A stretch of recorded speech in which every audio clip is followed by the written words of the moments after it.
Hello my children, I hope you're ready to rock and roll for a new swatching video. As your resident nail father, I gotta make the dad jokes to match the energy of these polish names, cause trust me, some of them are real gems. Boo.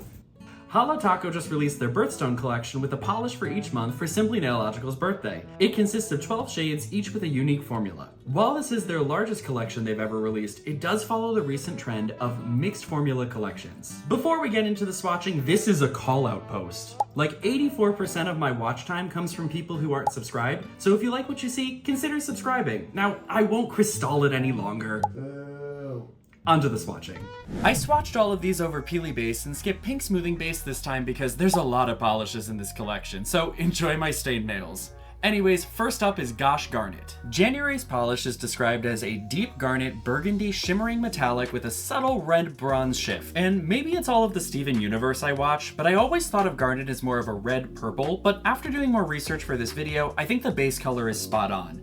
I will say that the shimmers do shift orange to green at extreme angles, which I think adds an interesting color effect to the polish. I found this one buildable in 2 coats. For February, we have Crystal Mommy. Holo Taco describes it as an amethyst crush hollow polish with a scattered hollow and pink micro shimmer. This one was super sheer on the first application, which makes me think it could be a good topper and inspired me to swatch the whole collection over black later in the video. It looked good in 2 coats, but I could see some clear visible nail line at extreme angles, so I did a 3rd coat for full opacity. This polish reminds me of Holo Taco's crushed hollow collection, as it is the same formula, but it does stand apart from the similar color in that collection. I think what I like most about this color is that it does have a cool purple base with that red shimmer that kind of compete against each other on the nail. And when I turn on the phone flash, the hollow really shines. And for March, we have Happily Ever Aqua. Holo Taco describes this as a pale aquamarine linear holographic polish with a cyan shimmer. Now, she was super sheer on the first coat. I think it's because the cyan shimmer needs to shine through the linear hollow. I did notice that the shimmers pulled a little green at some angles. I also had some visible nail line on the 2nd coat and had to do a 3rd coat because it's just so light and demure. In the phone flash, you can clearly see the difference between the linear hollow and what Holo Taco describes as a crushed hollow polish. In this polish, the rainbow flash forms a tight linear line, while in Crystal Mommy there are larger hollow sparkles. And for April, we have Ride or Diamond. Now this one is just as much of a mouthful of a description as it is a glitter polish. Okay, let's go. Holo Taco describes this as a silver diamond extra holographic multi-pigment glitter polish with a scattered hollow, linear hollow, hollow flake, and reflective glitter. Whew. Holo Taco really said, let's make a hollow version of everything taco, which made me want to see this over black even more. And pro tip, glitter polish is easiest to remove with a peel-off base coat if you don't want to scrub the glitters off during traditional acetone-based removal. It took 3 coats to get this to full opacity, and I am in love with this polish. It really is the most hollow glitter polish. Like seriously, Holo Taco said, let's make a silver hollow glitter polish with vitriol behind it, and I'm so here for it. And for May, here's Emerald City. Holo Taco describes this as a cool emerald green iridescent flake polish with a deep green jelly base and scattered hollow. What I love from sheer jelly iridescent flake polishes is that the sheer jelly base allows for the layers of flakes to be visible, creating this depth you can't get from just a topper. I noticed that the flakes did shift blue at extreme angles, and I think it's mostly buildable in 2 coats, but I did a 3rd because I wanted to see if a 3rd coat would add greater depth of color, which it did. Out of all of this collection, this one makes me think the most about the gemstone that inspired it, and it just makes me want to replay Pokemon Emerald. And for June, we have The Price is Alexandrite. Holo Taco describes this as an Alexandrite-inspired teal to purple multi-chrome polish with purple metallic foil flakes and scattered hollow. Like most multi-chromes, the first coat is super sheer, but with later coats, it builds up nicely. Now this one was shifty. Usually multi-chrome polishes need a significant change in angle of the nail to shift, but this one shifted on the nail itself. I love how the flakes give it some texture, and the hollow glitter sets it apart from other multi-chrome polishes that go teal to purple. I found this one buildable in 3 coats. And for July, there's Ruby Madly Deeply. Holo Taco describes this as a bright ruby red glitter polish with a red jelly base and holographic glitters. Now she was super vibrant on the first coat, and once again, I just want to see these over black. Midway through the 2nd coat though, my camera ran out of storage, so apologies for not filming all of that. And even after a 3rd coat, I did see a little bit of visible nail line, but that could have been because of my super stained nails. This one's not one of my top picks because to me, it feels like the formula is not as complex as the others in the collection. And not to be a hater, but there's a reason why I played Pokemon Alpha Sapphire. And for August, my birthday month, we have Peridon't Bother Me. Holo Taco describes this as a peridot lime green shimmer with a yellow-green shift and green reflective glitters. I can already tell this one is going to be one of the sad ones out because Holo Taco has a history of green or yellow polishes not selling well. Rip in peace, here for the payday, frozen bananas, matcha maker, full charge, lemon spritzer, chameleon coat, and banana hacks. I never really identified with my birthstone, but I am in love with this color. I think because it looks metallic, shifts like a multi-chrome between green and yellow, and the green reflective glitters pop at certain angles that make my heart so happy. And honestly, I just love a different color reflective glitter. Editor Nick here. Holo Taco, if you're watching this, please make a gold reflective taco. Okay, back to the video. It had pretty decent coverage on the first coat and only took 2 coats to get to full opacity. And even though Brat summer is officially over and we're heading into demure fall, I'm still in love with this color. Okay, quick pause on the swatching. Since this collection was taking a bit, it's time for our nightly tradition. One of us will take him out while the other makes Titan his dinner. He knows that this is coming too, so watch him impatiently wait for the elevator. Then he'll sprint down the hall to get his dinner. And my favorite part is the slobber trail he sometimes leaves behind on his way to his meal. For September, it's Playing with Sapphire. Holo Taco describes this as a deep sapphire blue iridescent flake polish with a dark blue jelly base and scattered hollow. On the first coat, it already looks like a smoky galaxy on the nail. The deep base gives it this smoky look that pairs nicely with the blue flakes and the scattered hollow. The second coat was mostly there, but I saw some thin patches on the tip of my nail and added a third coat. Like Emerald, this one also looks the most like the gemstone because the jelly base allows for a greater depth of blue flakes, making it look like facets of the sapphire catching the light. And I'm gonna suggest an alternate name for the September polish to be Earth, Wind, and Sapphire. Boo.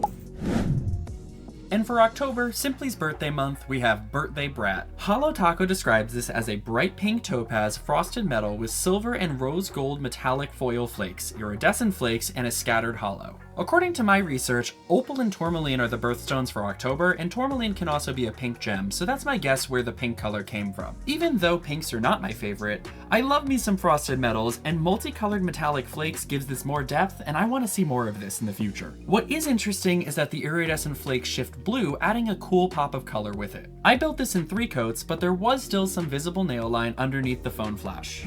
And for November, we have Topaz Tears. Holo Taco describes this as a dark antique topaz flake polish with a cool brown jelly base, green gold iridescent flakes, bronze shimmer, and a gold scattered hollow. I am in love with this one. Sorry my birthstone, but brown jelly plus gold leaning flakes? Once again, simply tapped directly into my brain for a polish, and I thank her for it. One thing that happened on the first application of this polish is that I found that the flakes were super irregular in size, as you can see 2 giant flakes that landed around the midpoint of my nail. I personally don't mind it because it gave this overall polish even more depth. And giving it even more points towards being my favorite, this one was buildable in 2 coats.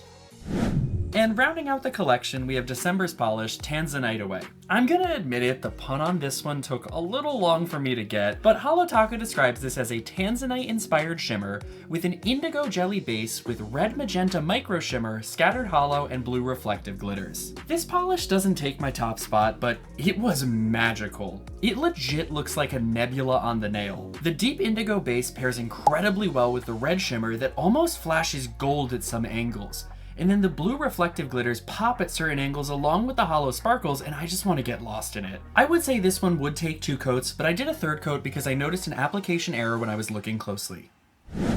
And before I go into the full collection, it's time for what's on my other hand. I'm wearing Tannins in the Leaves topped with costume jewelry, both by Death Valley Nails. I wore the base color for a few days and wanted to change things up without having to restart my entire manicure, so I added this fun, multicolored foil topper. That's one of the reasons why I love toppers so much, they can just transform your manicure.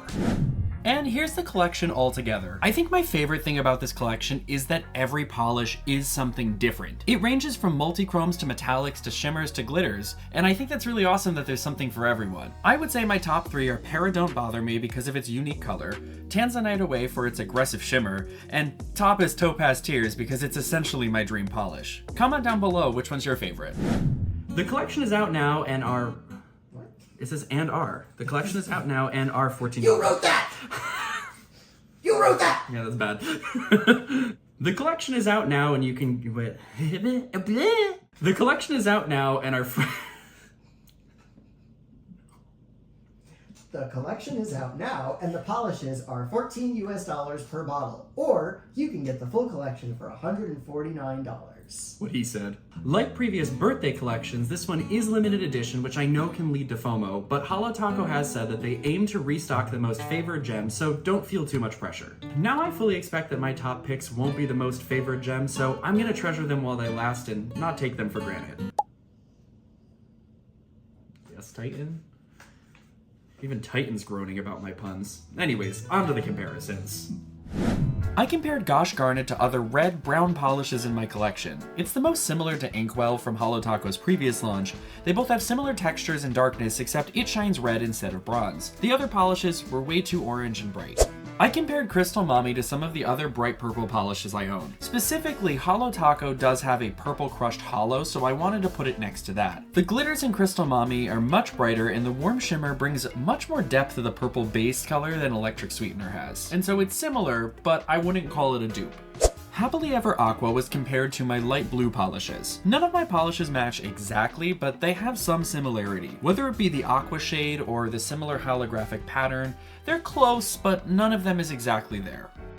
Now, I don't honestly have anything identical to Ryder Diamond. My closest topper is Magic Pixie Dust by Colores de Carol because the glitters were big and bright. I did try to make my own with 2 coats of Silver Flake Taco, 2 coats of Flaky Holo Taco, and a coat of Reflective Taco. I don't think I duped it at all because Ryder Diamond is just so packed with holo. Emerald City was paired up with polishes of a similar shade or texture. I think Leaf It To Me is the closest, but it lacks the deep green shades of Emerald City, plus it has an orange flake / glitter in it as well. Maelstrom was close, but it's more teal than it is emerald. The Price's Alexandrite is one of the most unique shades I own. While I have 2 other purple to teal multichromes, this one has a tighter and slightly different shift than the others. I did try to dupe this with Miss Shift and Scattered Holo Taco, but the base multichrome just isn't the same. Ruby Madly Deeply was compared to my other red textured polishes. I don't have any red polish like this that has a similar texture, but I do have a couple of specialty polishes that are a similar tone. And Peridon't Bother Me is closest to Full Charge, but my birthday polish is honestly superior. The color shift and the holo and reflective glitters just make Peridon't Bother Me super unique. Playing with Sapphire was similar in tone to Midnight Spark, but that was a chunky glitter polish and was lacking the iridescent flakes, so I attempted to dupe it myself. I started with Indigo Away and then added some Sonic Unicorn Skin and Scattered Holo Taco. Honestly, I would say that I came pretty close, but it lacks the depth of the flakes that Playing with Sapphire has. And Birthday Brat was compared to my other bright pink polishes. I think neither of them are an exact match in tone because the silver and rose gold flakes in Birthday Brat pull the eye in different color directions simultaneously, making it unique. Now, I legit have nothing like my baby Topaz Tears. I think this is because specialty brown polishes are not often sought after and thus not made. Teardrops on my guitar. So I resorted to trying to make my own. Regardless of the base color, nothing I can make match the slightest, thus further cementing this polish as my favorite in the collection. And finally, Tanzanite Away was also super unique. I think Late Checkout was the closest if it were a deeper and darker purple. Cool Cat Mom Unmagnetized had a similar shimmer and reflective glitter, but it still couldn't compare to Tanzanite Away. And finally, I want to try these over black. Now, none of these polishes are marketed as toppers, but with some of their sheer applications, I wanted to give it a try. From the first set, Crystal Mommy looked the best over black, but also the crushed holos look great over black if you can make them thin and have an even enough application. I was surprised that Ryder Diamond did not work as a topper. I think this is because Holo Taco packed as many glitters in as humanly possible, which hinders its ability to leave space below for a base color. For the next set, Emerald City and Peridon't Bother Me are the standout successes. Emerald City is in dark mode, and Peridon't Bother Me almost picks up this dark chartreuse color, and it's just so fascinating.